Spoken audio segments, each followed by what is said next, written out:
Les téléphones portables ne passent pas, le réseau internet rame, c'est une université perdue, à 1 heure de route du premier village. Et si vous cherchez les étudiants l'après-midi, vous ne les trouverez pas en cours mais à l'étable.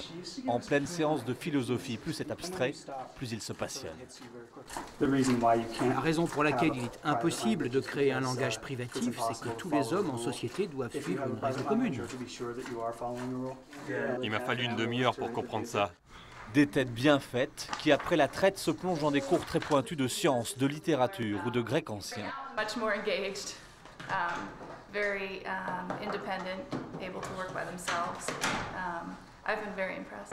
Derrière leurs lunettes poussiéreuses, voici les 2 cow-boys du ranch. Une fois la leçon ingurgitée, ils doivent encore gérer le troupeau de 300 vaches.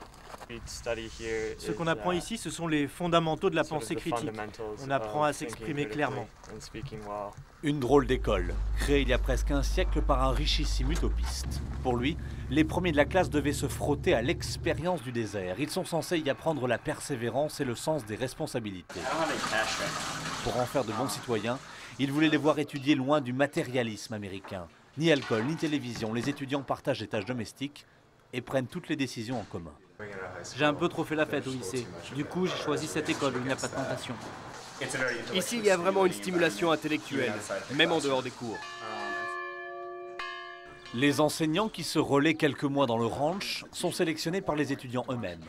Ces mêmes étudiants viennent aussi de choisir leurs camarades, admis à la rentrée prochaine. On s'y bouscule, car ces études ne coûtent pas un seul dollar. Cette école hors du temps est financée par de riches donateurs. Pour moi, cette école, c'est un modèle. Le pouvoir est totalement laissé aux étudiants, comme ça, on s'investit dans nos études. Après 2 années passées ici coupés du monde, ils n'ont aucun mal à poursuivre leurs études. Malgré leurs cheveux hirsutes et leurs ongles sales, les meilleures universités américaines comme Harvard sont ravies de les accueillir.